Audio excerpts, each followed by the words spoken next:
एक विशालकाय राक्षस ने अपने हाथ फैलाए और समुद्र पार बने पुल से धीरे से टकराया। राक्षस अचानक लंदन में घुस आए। अखबार लिए एक सफेदपोश कर्मचारी अचानक मुड़ा और भागने की कोशिश की, तभी एक विशालकाय हाथ ने उसे जकड़ लिया। फिर राक्षस ने बेरहमी से उसे पकड़ लिया और अपनी बाह पर घुमा ली। उन्होंने कोई दया नहीं दिखाई और जो भी उन्हें दिखाई दिया उसे मार डाला। इन राक्षसों के सामने मानवता पूरी तरह से शक्तिहीन थी। उनका प्रकट होना एक प्राचीन कथा से जुड़ा था। 517 ईस्वी में किंग्स कैनियन में मनुष्यों और अंधकारमय जीवों के बीच भीषण युद्ध हुआ। रक्त रानी उस समय की सबसे शक्तिशाली महिला जादूगरनी थी। ऐसा कहा जाता था कि उसने पहले ही 6 देवताओं के मनोर को भर दिया था। उसने हर जगह प्लेग फैला दिया। हताशा में मानव नेता आर्थर अपने सहायक जियांग जिया के साथ आत्मसमर्पण करने के लिए ऊंची जमीन पर रक्त रानी से मिले। अप्रत्याशित रूप से आर्थर का आत्मसमर्पण नकली था, उसे चुराना असली है। योद्धा मां चाओ का दूसरा कौशल सनसेट होमटाउन रक्त रानी को एक पेड़ पर कीलों से जड़ देता है। जियांग जिया के मर्लिन के नुकीले दांतों का समर्थन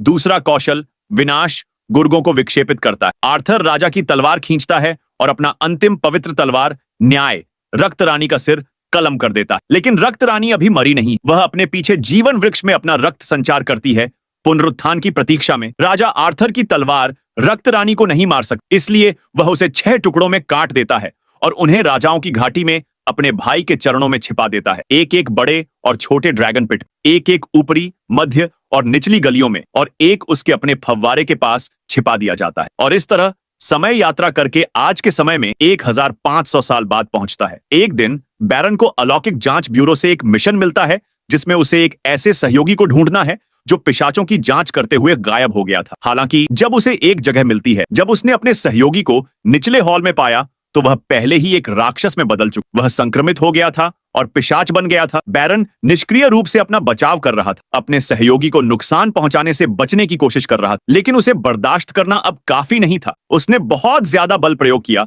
और गलती से अपने सहयोगी को एक खंभे पर लटका दिया। मरने से पहले उसका सहयोगी मानव रूप में वापस आ गया और बैरन से कहा कि प्रलय निकट आ रहा है और बैरन ही उसे लाए। बैरन उलझन में था। वह घर लौट आया जहां उसके मानव पिता उसे रिश्ते तोड़ने में मदद कर रहे। उसने गलती से अपने सहयोगी को मारने के लिए खुद को दोषी ठहराया, लेकिन उसके पिता ने उसे दिलासा दिया। इसका नेक्स्ट पार्ट देखने के लिए वीडियो को लाइक करें और चैनल को सब्सक्राइब करना ना भूलें।